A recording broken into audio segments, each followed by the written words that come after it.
Morning, everyone.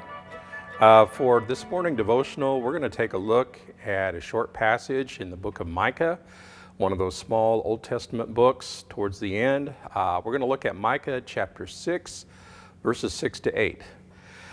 Now, I'd like us to kind of consider two questions before we take a look at these verses. First one, and they're related, by the way, these questions: how can we please the Lord with our lives?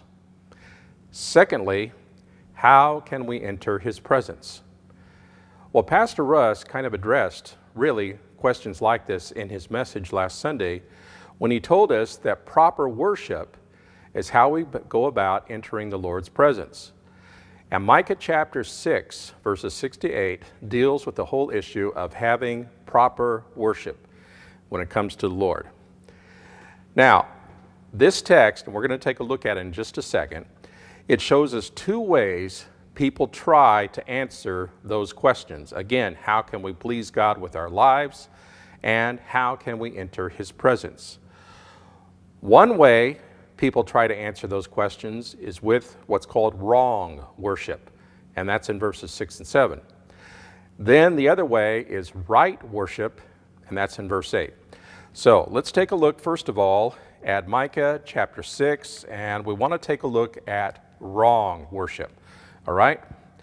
It says in the scriptures, "With what shall I come before the Lord and bow myself before God on high? Shall I come before Him with burnt offerings, with calves a year old? Will the Lord be pleased with thousands of rams, with 10,000 rivers of oil? Shall I give my firstborn for my transgression, and the fruit of my body for the sin of my soul?" Wrong worship, as we see in those two verses, is based upon costly outward rituals. First of all, Micah talks about how should I offer just lots and lots and lots of animal sacrifices along with the oil that goes with those sacrifices? Should I just simply fill the grounds of Solomon's temple with all of these rituals?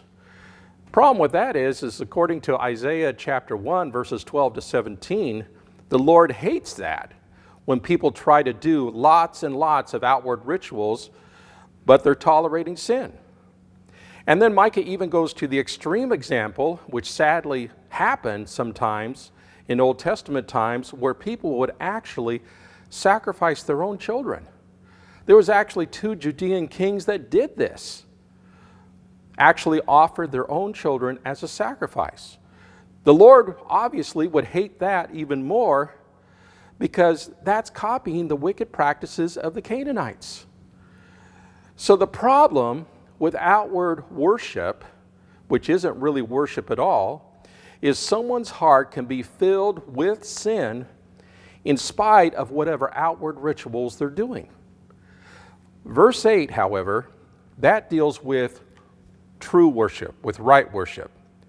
So verse 8, Micah chapter 6 says this: "He has told you, O man, what is good, and what does the Lord require of you? But to do justice, to love kindness, and to walk humbly with your God." You put those things together, and right worship is based upon obedience. 3 parts of the obedience that's talked about in this one verse. First of all, we practice justice. That requires action. You can't say you practice justice and not do anything. That's why, for example, in 1 John 3:18 it says, "Little children, let us not love in word or talk, but in deed and truth." That's action. Secondly, we're told that right or real worship is based upon kindness, or some of our Bible translations say mercy. This is a Hebrew word we've been studying in our Old Testament class, the word hesed, which is God's covenant special love that He has for His people.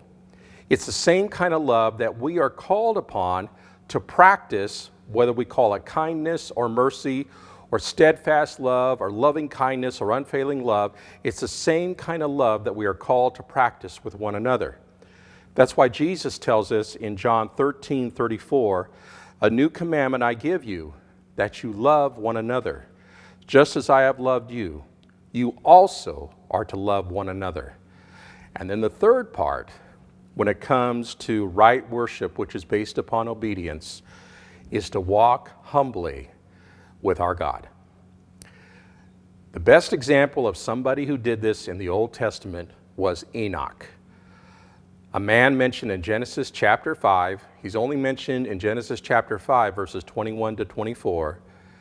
But Enoch walked with God, get this, for 300 years. And at the end of those 300 years, the Bible says that the Lord took him. In other words, Enoch went home to be with the Lord. He never actually physically died. He just simply went home to be with the Lord.